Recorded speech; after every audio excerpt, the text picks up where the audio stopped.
My name is Margaret Harris, and I live in the quiet town of Pinebrook, Ohio. Life here is peaceful, so quiet that sometimes you can hear the church bells echo from one end of town to the other. People say Pinebrook is the kind of place where nothing changes, where the seasons pass in a slow, predictable rhythm. But my life has never really been predictable. 15 years ago, when I was in my mid-30s, I became the adoptive mother of a little boy named Daniel. He was only 6 years old then, small and thin, with a serious expression on his face that made him look older than his years. Daniel had been through more in his short life than many adults could bear.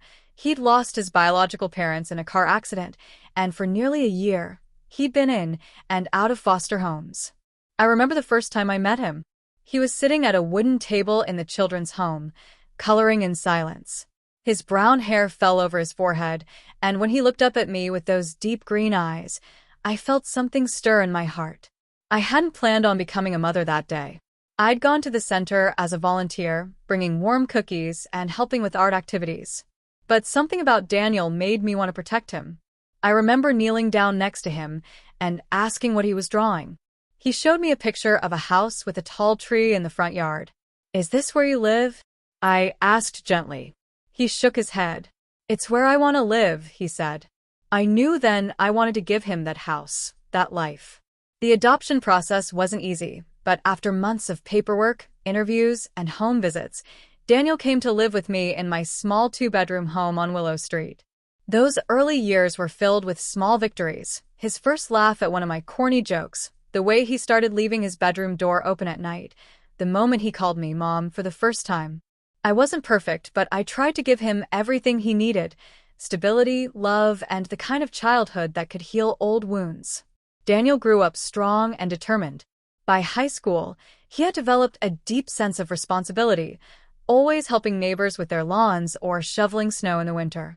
But he also carried a certain restlessness, like he was searching for something more. The day he told me he wanted to join the army, my heart dropped. He was only 18, and the thought of him being far away in dangerous places terrified me. But when I saw the pride in his eyes, I knew I couldn't hold him back. "I need to do this, Mom," he told me. "I want to make a difference. And I want you to be proud of me." I already was proud, more than he could ever know, but I nodded and gave him my blessing. The morning he left for basic training was one of the hardest days of my life. I stood in the driveway, watching the bus pull away, and felt a hollowness in my chest that wouldn't go away. Over the next 4 years, Daniel served overseas in places I'd only read about in the news. Our communication was sporadic: emails when he could, a few phone calls when the signal was good. I kept every single message he sent me, printing them out and storing them in a shoebox under my bed. I lived for those moments when I saw his name appear in my inbox.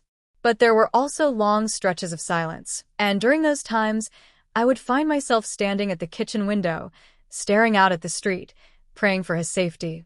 I tried to keep myself busy. I volunteered more at the local community center, baked pies for church fundraisers, and spent afternoons tending to my garden.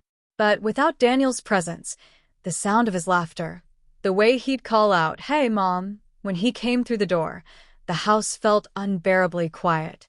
Every time a news report came on about conflicts overseas, I would mute the television and close my eyes, willing myself not to imagine the worst. Then, one bright spring afternoon, I received a letter from Daniel. It wasn't like the others. This one was short and to the point. "Mom," it said, "I'm coming home. I can't wait to see you." I must have read that sentence 100 times. My hands trembled as I held the paper, and tears blurred my vision. I ran to the calendar and marked the date he was supposed to arrive. The days between then and his homecoming seemed to crawl. On the morning of his return, I woke up before sunrise.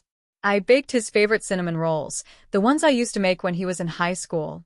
I dusted the living room, fluffed the couch pillows, and even polished the photo frames on the mantel. It felt like I was preparing not just for a visit, but for a piece of my life to be returned to me. I drove to the small bus station in town, my heart pounding. A few other families were waiting, holding handmade signs and flowers. The air was electric with anticipation. Then, through the glass doors, I saw him. Daniel stepped inside, wearing his army uniform, a duffel bag slung over one shoulder. He was taller, broader, and more serious than the boy who had left, but when he spotted me, his face broke into a smile I hadn't seen in years. I ran to him, and he dropped his bag to wrap me in his arms. "Mom," he said, his voice thick with emotion. I held on to him, not caring who was watching. "You're home," I whispered. "You're finally home." The drive back was filled with stories, some lighthearted, others quietly left unfinished. He told me about his friends in the army, about the places he'd been, and about the moments that had changed him. I could see that he had been through things he wasn't ready to talk about, but I didn't press him. It was enough just to have him sitting beside me again. That night, as we ate dinner together for the first time in years, I realized something. For all the years I had spent trying to be strong without him, I hadn't truly felt alive. His return brought warmth back into my home, laughter back into my evenings, and purpose back into my days. He teased me for making too much food, and I teased him for eating it all. We stayed up late, talking about everything and nothing, just happy to be together again. Over the weeks that followed, Daniel settled back into civilian life.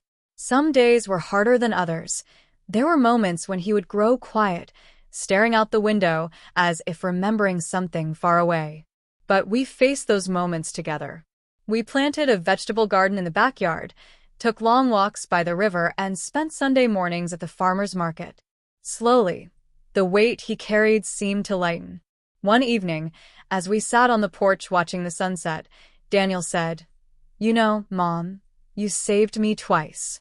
First when you adopted me, and now by just being here when I came back." My throat tightened, and I reached for his hand. "And you saved me, too," I told him. "You made me alive again." Life in Pinebrook returned to its slow rhythm, but for me, everything had changed. My son was home. My heart was full. And every time I saw him smile, I knew that no matter what came next, we had already overcome the hardest part. We had found our way back to each other.